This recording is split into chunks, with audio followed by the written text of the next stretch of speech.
수업 한번 들어보셨는데 어땠어요? 일단 재밌어요. 아, 재밌습니까? 재밌게 공부하면 좋죠. 뭐. 그냥 즐겁게 하는 게 제일 나은 거죠. 오늘 기다리시던데요. 아, 그래요? 네. 아, 오늘은 조금 더 들으시면은 어려운가? 주택임대차보호법 들어보셨습니까? 네. 전세, 월세 계약한 걸 용어를 뭐라고 그런지 혹시 아세요? 무슨 계약한다 그러지 않습니까? 보니까. 철새 임대차 계약. 임대차 계약, 임대차라고 합니다. 그럼 집주인은 뭐라 그럴까요? 임대차 계약할 때. 임대인. 임대인. 세입자는 임차인. 임차인. 그 정도는 알고 이제 시작을 해야 되니까. 이 대항력은 경매에 있어서 굉장히 중요해요. 대항력은 권리분석하고 관련이 있습니다. 그래서 우리가 권리분석을 하는 이유가 내가 1억짜리 아파트를 1억에 입찰해서 산다고 보는데 추가적으로 더 인수해야 될 게 있는지 없는지를 알아오는 게 이제 권리분석을 이렇게 보면 되거든요. 그래서 내가 인수할 게 있는지 없는지를 알려면은 이 대항력이 기준이 되는 거거든요. 그래서 다음 시간에 이제 권리분석하면서 이제 설명을 드릴 건데 우선 이제 주택임대차보호법에서 이 대항력이 나오니까 이거는 이제 굉장히 중요하다. 그래서 임대차는 그 등기가 없는 경우에도 임차인이 주택의 인도와 주민등록을 마친 때에는 그 다음 날부터 제3자에 대해서 효력이 생긴다. 이 경우 전입신고를 한 때 주민등록이 된 것을 본다. 그래서 대항력이 주민등록 플러스 주택 인도예요. 그래서 대항력이 생기려면은 반론이 전입신고하고 점유. 점유는 우리가 그 이사가면 살고 있으면 점유거든요. 그리고 전입신고를 하면은 이제 대항력이 생긴다. 그래서 이제 결국 대항력이라는 것은 이제 소유자가 주택을 다른 사람한테 팔거나 경매로 소유자가 바뀐 경우에도 임차인이 여전히 그 주택에서 계속 거주할 수 있는 권리예요. 내가 전세 계약을 2년 동안 했으면은 집주인이 바뀌면은 가학하면은 나 안 가도 돼. 나 계속 살 거야. 이렇게 이제 할 수 있는 힘이 이제 대항력이에요.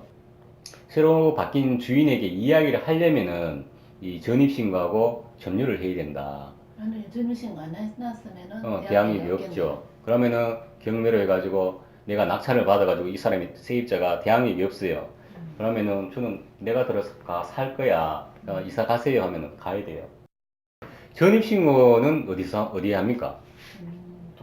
네, 동사무소에 가면은 전입신고 하는 거죠. 이제 14일 이내는 해야 돼요. 안 그러면 벌금 나와요. 그죠? 14일 이내에 해야 돼. 예. 요즘은 뭐 인터넷으로도 뭐 하고 뭐 좀 편리하게 돼 있어요. 점유는 뭐 직접 거기서 살고 있어야 되는 거야? 아니면 집만 있어도 예. 실제 거주는 확인은 안 돼도 집만 놔두면 점유인가요? 예. 그래서 우리가 이사 갈 때 이렇게 할 때 이제 네. 돈 못 받고 가면 책상이나 뭐 장롱 이렇게 뭐 수도 이불 같은 게 이렇게 한 개 놔두고 가잖아요. 근데 이게 살고 있다 아직도 그런 용도로 이제 하죠. 예전에 그런 얘기 많이 했지 않습니까? 그죠? 다 가져가지 말고 좀 놔두고 가라. 그래서 이 임대차 계약은 이게 채권이거든요.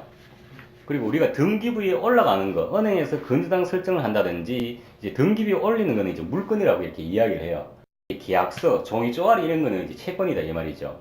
그래서 채권과 물건이 이렇게 두 개 사오면은 항상 물건이 이겨요. 채권은 져요. 예. 근데 주택임대차보호법에서는 그 등기가 없는 경우, 우리 임대차 계약은 계약서만 이렇게 작성하지 않습니까? 등기부에 안 올리잖아, 그죠? 전세권 설정을 하면 이제 올리는데 일반적으로 이제 전세 설정 안 하면은 이제 안 올린단 말이에요. 그래서 이제 등기가 없는 경우에도 임차인이 이렇게 하면은 이 물건과 똑같은 동등한 효력을 주는 거예요.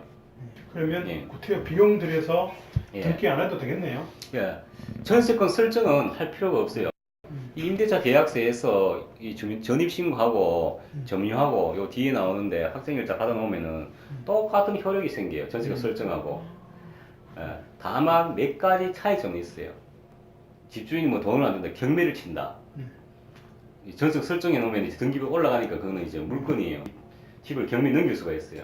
하지만 얘는 채권은 법원이 판결을 받아가지고 넘기기 시간이 좀 걸리고, 그리고 또 예를 들어서 이제 대구에 있는 회사에 서울에 있는 공사를 이제 수주를 했어요. 그럼 대구에 있는 직원이 거기 가서 공사를 해야 되겠죠. 그럼 직원 숙소를 보여줘야 되잖아요. 그러면은 이제 그 회사 명의로 이제 전세 계약을 할 거 아닙니까? 회사는 이 주택임대차 보호법을 못 받는 거죠. 그러면 회사가 명의로 하면은 그건 전세권 설정을 해야 돼요. 회사는.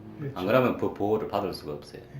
근데 개인으로 되지만 해서는 안 된다. 뭐 그런 경우 몇 가지 그런 경우 아니면은 이제 할 이유가 없는데 오히려 전세가 설정을 해서 더 손해되는 경우도 있어요. 역으로 그런 경우도 있고 그래서 굳이 전세권 설정은 할 필요가 없다. 그래서 이 대항력이 있고 없고에 따라서 경우의 수가 여러 가지가 있어요. 세입자가 취할 수 있는 거. 대항력이 갖추고 있다 그러면은 자기가 하고 싶은 대로 하면 되는데 이 대항력을 갖추지 못하면은 이제 자기가 권리를 주장을 못하게 되죠. 그러면 전세권 설정 안 해도 대항력은 있으니까 똑같네 그다. 예. 그리고 여기서 이야기 제가 조금 전에 말씀드린 게 이 등기, 전세권 설정은 등기하는 건데 등기가 없는 경우에도 이렇게 이제 효력이 생긴다 했기 때문에 똑같은 효력이 생긴다 이죠. 등기가 전세권 설정 안 하더라도 이제 그 얘기를 이제 드린 거고. 근데 이제 대항력이 언제부터 생기느냐?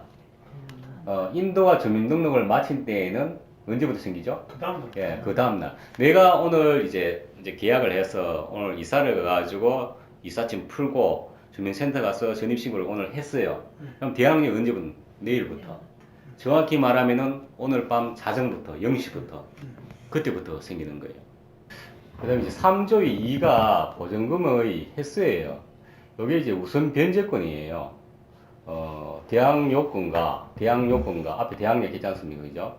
대항요건과 임대차 계약 정서상의 확정일자를 갖춘 임차인은 민사집행법에 따른 경매, 국세징수법에 따른 공매를 할 때에 임차주택의 환가대금에서 후순위 권리자나 그 밖의 채권자보다 우선하여 보증금을 변제받을 수 있는 권리가 있다. 이제 우선하여 보증금을 변제받을 수 있는 권리가 이제 우선 변제권이라고 이렇게 이야기를 해요. 그럼 우선 변제권이 생기려면은 대항력 플러스 확정일자. 확정일자 아시죠? 네. 확정일자 어디 있었습니까? 동사무소. 예, 동사무소, 법원 등기소, 공증인 사무소 다 돼요.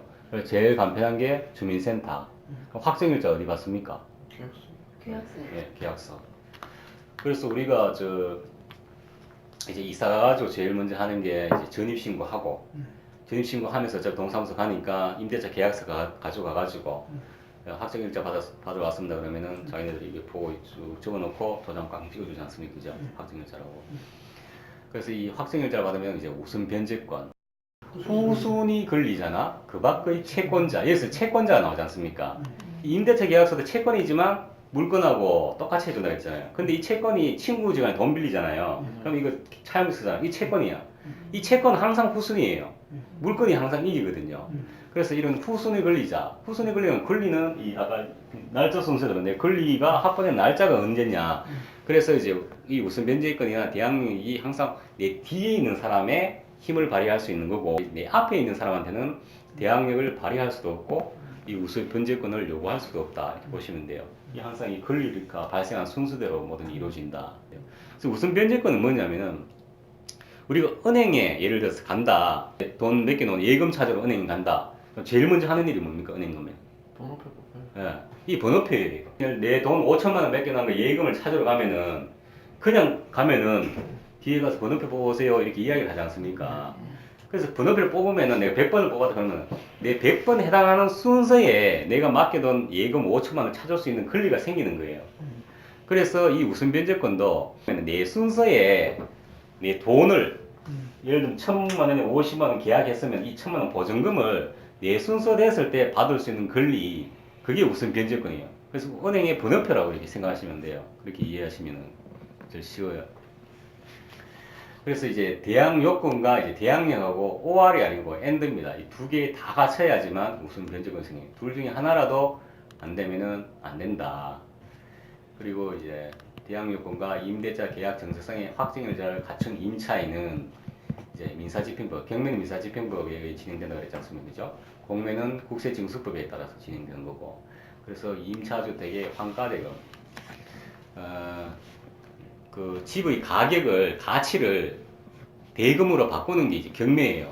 경매 또는 공매에서 환가대금에서 이제 채무자의 부동산을 현금화 시켜가지고 그 돈을 이제 법원에서 나눠주지 않습니까? 그때 어떻게 나눠주느냐? 권리 순서대로 나눠주는 거죠. 그래서 내 순서에 내 돈 받을 수 있는 권리. 은행 가가지고 내 100번 순서 왔을 때 내 돈 5천만 원 받을 수 있는 권리. 그렇게 이해를 하시면 돼요. 그리고 대항력하고 항상 대항력하고 우선변제권은 좀 헷갈리거든 나중에 지나면요. 그 대항력은 이제 내가 새로운 집주인한테 내 권리를 행사할 수 있는 힘, 그게 대항력이고 우선변제권은 내 순서에 너의 돈을 받을 수 있는 권리, 그걸 이제 우선변제권 이렇게 이해를 하시면 돼요. 그래서 예를 들면은 이제 일반 채권자가 그 전에 돈을 빌려줬으면 일단 우선 변제권 있는 사람이 먼저 돈을 받고 일반 예, 채권은 항상 후순위예요. 이 차용증 이런 거는 의미가 없어요. 예. 등기 올라가 있는 거 이 순서대로 돈을 줘요. 그래서 우리가 등기 올리는 거잖아요. 근데 이 임대차 계약은 이렇게 등기를 올리지 않더라도 똑같은 효력을 준다 이거죠. 임대차 보호법에 의해 가지고. 그래서 막강한 법이에요. 이게. 근데 대항력만 갖추고 있고 확정일자가 없으면 어차피 그러면 뭐 예. 배당에서는 권리 꼰동으로 받아야죠. 꼰동으로. 꼰동으로 받아야죠. 예. 이렇게 6월 1일 내로 확정일자 안 받았다. 그럼 6월 2일 날 누가 또 이렇게 있다 하면은 가서 강한테 치네. 맨 뒤에 가서 이렇게 받는 거예요. 아, 그거 진짜 예, 중요하네. 예.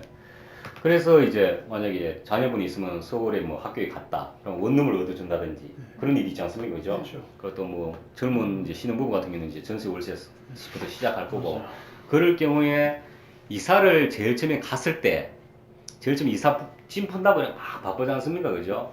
다 하고 이제 시간 남으면 이제 가고 안 가면 며칠 있다가 가지고 하고 이렇게 하는데 이사짐 푸는 것보다 더 중요한 게 이 전입신고하고 확정일자다. 내가 전입신고하고 확정일자 일주일 뒤에 하는데 그 사이에 집주인이 대출을 또 받았다.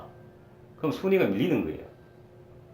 그렇겠죠. 예, 근데 계약서에는 예, 부모 이름으로 돼 있고 예, 자녀가 살 경우에 예, 전입신고는 부모 이름 해야 돼요. 예. 그 뒤에 나옵니다. 어. 그 문제인데 그 퀴즈를 준비한 건데 그때 나오면 제가 설명드릴게요. 그래서 이제 주택임대차 보호법에서는 이 앞전에 한 대항력하고 이 우선 변제권하고는 무조건 이제 외우고 계셔야 돼요. 그 대항력은 요건이 뭡니까? 대항력 요건. 전입신고하고 전입신고. 전류하고. 네. 이거 그냥 강제로 외워야 돼요. 뭐냐면 이 앞에 첫 글자만 따가지고 대, 전, 점 이렇게 외우면 돼요. 대전점이라고 외우면 돼요. 대항력은. 우선 변제권은 이 우, 확, 대 이건 이제 뭐 각자 나름대로. 근데 아무 문제 없으면 상관없어. 제 꼭 조카가 실제로 네. 이거 확정일자 안 받아놨고 네. 실제로 날렸어요. 네. 보증금 아. 3천만, 2,500인가 3천만 어. 안동에서 네. 그 집주인이 빚이 많아갖고 사업하다가 네. 결국 경매로 넘어갔는데 나중에 네. 하나도 못 받았어요. 많아요 그런 사람. 나중에 알고 보니까 확정일자가 없어요. 네. 확정일자 진짜 중요하네. 네. 근데 그래서 나는 많아요. 보증금이 2천만 원 거래밖에 안 되니까 돈도 안 드는데, 그거. 그러니까 뭐 반전세처럼 월세 나가는 거니까 네. 쉽게 생각하고 안 했는가 봐요. 그래서 이 주택임대차 보고 알면 우리 실생활하고 굉장히 관련이 많이 있어요. 뒤에 나오는 내용도 그렇고 우선 변제권하고 대항력은 이제 꼭 알고 있어야 됩니다.